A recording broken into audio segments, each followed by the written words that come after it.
ले भैया, हमार गेहुआ ना दवाई का? अरे काहे ना दवाई हो भौजी? अरे कब देबा? जब भगवान बरस दिया हमार गेहुआ मेहरा जाई तब। अरे नहीं नहीं, तू चला बस खाना खा के उता ही। हाँ तो ठीक, हम चला थी जल्दी आई, ठीक ना? हाँ ठीक है ठीक है।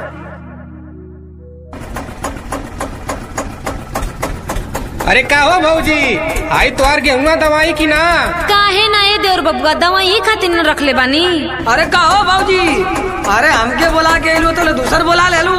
अरे का कही हो, ये तो बिना बुलावले ही चलिए न हो। हाँ तो दाई बमाई चला होके भगा दा कदा की जाऊंगा। नहीं, हम आ गए नहीं तो दा के जाई।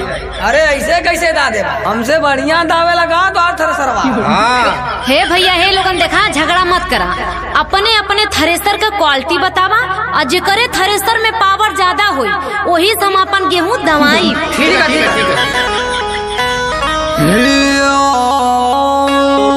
कमीने अपने थ्रेसर की तारीफ बता। मेरे थ्रेसर का प्रेशर बहुत ज्यादा है। तेरा थ्रेसर मेरे थ्रेसर के आगे आधा है। अरे मेरा थ्रेसर भूसा भी देता है। अरे मेरा थ्रेसर भूसा के साथ साथ गेहूं भी देता है। मेरा थ्रेसर रोज दौरी करने जाता है। मेरा थ्रेसर तो कहीं भी गर्म हो जाता है। अरे मेरे थ्रेसर में तो सरसों भी दवा जाती है।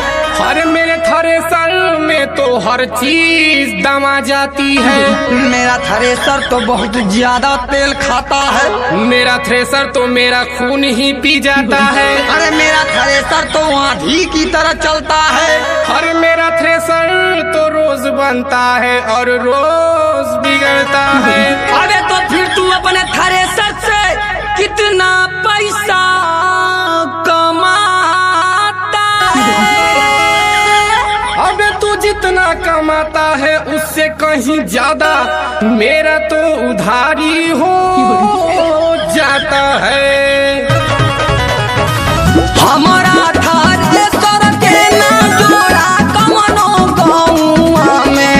हमारा थ्रेसर के ना जोड़ा कमनो गौआ में। दवरी करेला धक्का धक्का रे भौजी।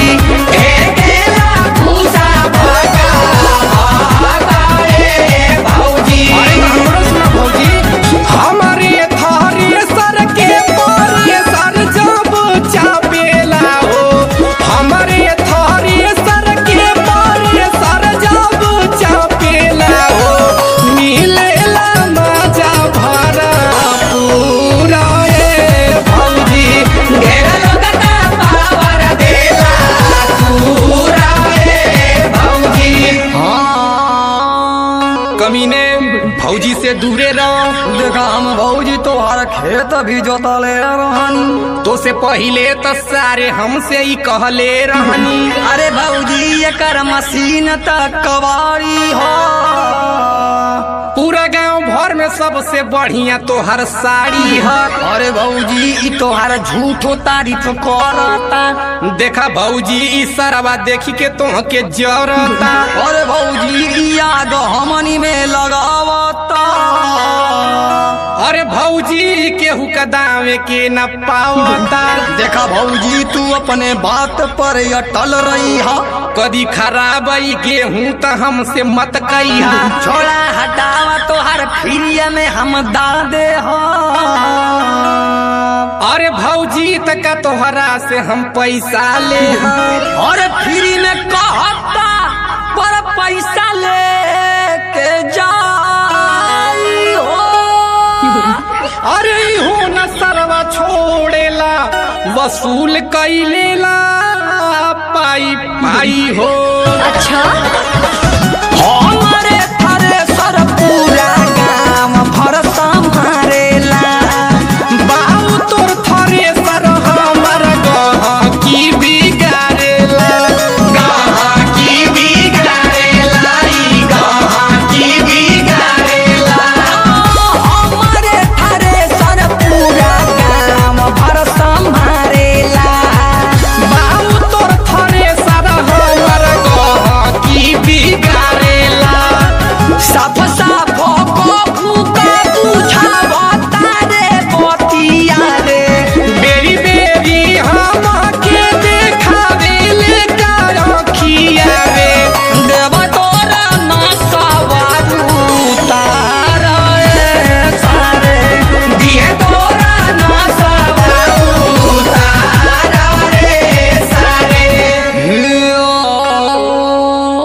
कमीने आगे बता। और भौजी एकर थारे सर धुआं फेंकेला। इतरड़ुआ हमें हररुआ नहीं के देखेला। चला दवाला तू बादे में पैसा दिहा हो। अरे भौजी एकर बयान जनी लिहा हो। ई सरवा चोर गेहूं तोहार चोरा ले। इहो छिनरा आँख मारी के फंसा ले। देखा भौजी तू एकर बात में न आईहा हो। ए दपारी के दमरी हम ही से करईहा हो। देखा भौजी ई नया हो ना ठीक से कर पाई। ई सरवा छोड़ के दमरी पिए निकर जाई।